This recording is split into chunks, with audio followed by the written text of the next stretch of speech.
Hi friends, ரொம்ப நாளைக்கு அப்புறம் ஒரு லாங் வீடியோ பார்த்துடலாமா? இது நேற்று நடந்த ஹேப்பனிங்ஸ் தான். நேற்று வந்து கிருத்திகை இல்லை அமாவாசை ஈவினிங் தான் கிருத்திகை பிறக்குதுன்னு சொல்லியிருந்தாங்க. சரி, அமாவாசைக்கு நம்ம படையல் போடணும்ல, அதுக்காக காலையிலே எழுந்து ஃப்ரெஷ்ஷப் ஆகிட்டு அடுப்புக்கிட்ட வந்தாச்சு.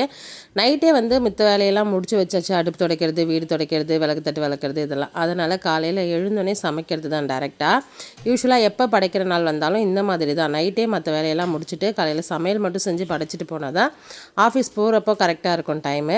காலையில் எழுந்தோடனே ஃபஸ்ட்டு குளிச்சுட்டு வந்து காஃபி வச்சிடலாம் அப்படின்னு சொல்லிட்டு காஃபி தான் வச்சுருந்தேன். அமாவாசைனால நம்ம சாம்பார் தான் ரெடி பண்ணணும். காய்கறி எல்லாமே வாங்கிட்டு வந்து வச்சாச்சு நைட்டே. அப்படியே கடன்னு ரெடி பண்ண வேண்டியது தான் வேலை. ஃபஸ்ட்டு ஒரு பக்கம் வந்து அடுப்பில் குக்கரில் பருப்பு போட்டு வேக வச்சுட்டேன். இப்போ என்ன தெரியல, ஒரு 2-3 நாளாக நல்ல மழை பெய்யுது. கிளைமேட் நல்லா சில்லுன்னு இருக்குது. இது வந்து சம்மர் டைம் மாதிரியே இல்லை, ஒரு மழைக்காலம் எப்படி இருக்குமோ அப்படி தான் இருக்குது. நல்லா தான் இருக்குது இந்த கிளைமேட் இந்த சம்மர் டைமில். அப்புறம் அடுப்பு பற்ற வைக்கிறதே இல்லை இப்போல்லாம். என்ன ரீசன் பார்த்திங்கன்னா, இவர் ஒருத்தருக்கு தான் மதியம் லஞ்ச் எடுத்து வைக்கிற மாதிரி இருக்குது. பசங்க அவங்க ஆயா கிட்டே சாப்பிட்டுப்பாங்க. அதனால் அடுப்பு பற்ற வைக்கிறதே இல்லை. இன்றைக்கும் அடுப்பு பற்ற வைக்கல, மழை பெஞ்சிட்டே இருந்த மாதிரி இருந்தது. அதனால் போய் வெளியிலலாம் கழுவி தட்டிட்டு வந்திருந்தேன். கொஞ்சம் வேப்பிலையும் பூவும் மட்டும் வச்சிடலாம் அப்படின்னு சொல்லிட்டு. அமாவாசை டைமில் வந்து வெளியில் கோலம் போட மாட்டாங்க. எங்கள் மாமியார் வீட்டில், எங்கள் அம்மா வீட்டில் நாங்கள் அப்படிலாம் பண்ண மாட்டோம். கோலம் போடுவோம். ஆனால் இங்கே வந்து ஹவுஸ் ஓனர் வீட்டில் கோலம் போட மாட்டாங்க. அதனால் நானும் போடுறதை நிறுத்திட்டேன். அதுக்கு ஏதாவது பர்டிகுலர் ரீசன் இருந்து உங்களுக்கு தெரியும்னா எனக்கு கமெண்ட் பண்ணுங்கள். எனக்கு தெரியல என்னன்னு சொல்லிட்டு. அதனால் கழுவி மட்டும் விட்டுட்டு மஞ்சள் குங்குமம் வச்சுட்டு அதுக்கு மேலே வேப்பிலையும் கொஞ்சம் பூவும் வச்சுட்டு வந்தேன்னா இன்னையோட வெளி வேலை முடிஞ்சிடும். அப்புறம் பருப்பு அதுக்குள்ளே விசில் வந்துடுச்சு. பருப்பை இறக்கிட்டு அதுலேயே ரைஸ் வச்சுட்டேன். ஏன்னா அடுப்பில் சமைக்கிறது இல்லை, கேஸில் தான் வைக்கிறேன்றதுனால கொஞ்சம் ரைஸ்லாம் வந்து குக்கரில் தான் வச்சுக்கிறேன். அது எனக்கு செட் ஆகிறதில்ல, எனக்கு பிடிக்கிறதில்ல. இருந்தாலும் அப்படி தான் போகிறதா இருக்குது, வேறு வழி இல்லைல்ல. காஃபி வச்சு குடிச்சிட்டு கடன்னு எல்லா வேலையுமே முடிச்சிட்டேன். இன்றைக்கி வந்து வெண்டைக்காய் பொரியல் பண்ணியிருந்தேன். ஏன்னா வெண்டைக்காய் வாங்கிட்டு வந்திருந்தேன் முந்தா நாள், அது ஃப்ரெஷ்ஷாக இருந்தது. அப்புறம் விட்டால் நல்லா இருக்கிறதுனால இன்றைக்கி பொரியல் பண்ணிவிட்டு வாழைக்காய் ஃப்ரை அமாவாசைக்காக பண்ணிட்டேன். அதுக்கப்புறம் சாம்பார் அமாவாசையில் வந்து அந்த காய் போடக்கூடாது, இந்த காய் போடக்கூடாதுன்னு நிறைய சொல்கிறீங்க. அது எனக்கு தெரியல. எங்கள் வீட்டிலலாம் அந்த பழக்கம்லாம் இல்லை. எந்த காய் வேணால் சாம்பாரில் போட்டு அமாவாசைக்கு படைப்போம். மாமியார் வீட்டு சைடும் அப்படி தான்.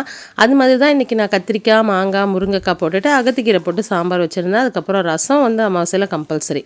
எல்லாமே வச்சுட்டு சாமி கும்பிட்டுட்டு காலையில் சாப்பாடு வச்சு எல்லாருமே சாப்பிட்டுட்டு நானுமே ஆஃபீஸ் கிளம்பிட்டேன். பசங்களை அப்படியே அவங்க இட்டுட்டு போய் ஆயா வீட்டில் விட்டுருவாங்க. என்னை ஆஃபீஸில் விட்டுட்டு அதுக்கப்புறமா போவாங்க. அப்புறம் போகிற வழியில் இங்கே ஒரு அங்காளம்மன் கோவில் கூட இருக்குது. அங்கே இன்றைக்கி நைட்டு வந்து ஊஞ்சல் வைப்பாங்க. பட் என்னால் தான் வர முடியாது. என்ன ரீசன் சொல்லிட்டு பின்னாடி சொல்கிறேன் பாருங்கள்.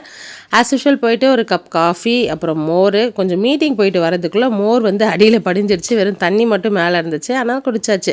அப்புறம் இன்றைக்கி படையல் பிரசாதமும் கொடுத்துருந்தாங்க, அதையுமே சாப்பிட்டுட்டு இன்றைக்கி மதியம் லஞ்ச் வந்து சாம்பார் சாதம், வெஜ் புலாவ், அதுக்கப்புறம் அப்பளம், உருளைக்கிழங்கு பொரியல், பச்சை பருப்பு குருமா வந்திருந்தது இன்றைக்கி வெஜ் புலாவுக்கு. எல்லாத்தையும் சேர்த்து வச்சு சாப்பிட்டுட்டு 4 மணி போல் அகைன் ஒரு கப் காஃபி, இது எல்லாமே குடிச்சிட்டு இன்றைக்கி ஈவினிங் சீக்கிரம் கிளம்பிட்டேன். ஏன்னா இன்றைக்கி கிருத்திகை பிறந்துருச்சு இல்லையா, ஒரு வேண்டுதல் இருந்தது. லாஸ்ட் மந்த்து போயிட்டு கிருத்திகைக்கு விளக்கு போட்டு வந்தேன். இது வந்து 2வது மாதம், இன்னும் 1 மாதம் போயிட்டு விளக்கு போடணும். அதனால் எல்லாருமே இன்றைக்கி பசங்களோட சேர்ந்தே கோயிலுக்கு போயிருந்தோம். விளக்கு போட்டுட்டு சாமி சூப்பராக கும்பிட்டோம். நாங்கள் வந்து கொஞ்சம் லேட்டாக தான் போயிருந்தோம், ஆனால் கூட்டம் அப்போவுமே நிறையா இருந்துச்சு. சாமியை நிறுத்தி நிதானமாக கும்பிட்றதுக்கு டைமும் கொடுத்துருந்தாங்க. நல்லபடியாக சாமியை கும்பிட்டுட்டு வெளியில் வந்து இந்த மாதிரி குரூப் ஃபோட்டோலாம் எடுத்துகிட்டு அப்புறம் பிரசாதம் கொடுத்துருந்தாங்க. வெஜிடபிள் பிரியாணி, வத்தல், கேசரி எல்லாமே. அதையும் சாப்பிட்டுட்டு அங்கே அந்த கடைக்கு ஒரு ரவுண்ட் போயிட்டு இன்றைக்கி வந்து சிம்பிளாக வந்து இந்த பொரி உருண்டை, முறுக்கு, அச்சு முறுக்கு, அப்புறம் கீரை முறுக்கு ஒன்று விற்பாங்க க்ரீன் கலரில், அது வாங்கிக்கிட்டு பசங்க செரி கேட்டாங்க, அதையுமே வாங்கிக்கிட்டு இன்றைக்கான சாமி சிறப்பாக கும்பிட்ட மன நிறைவோட வீடு வந்து சேர்ந்தாச்சு. அங்கே தந்த பிரசாதமே நைட்டு டின்னராகவும் முடிச்சாச்சு. வீடியோவில் தான் ஃப்ரெண்ட்ஸ் பிடிச்சிருந்தா லைக் பண்ணுங்கள், நம்ம சேனலை சப்ஸ்கிரைப் பண்ணுங்கள்.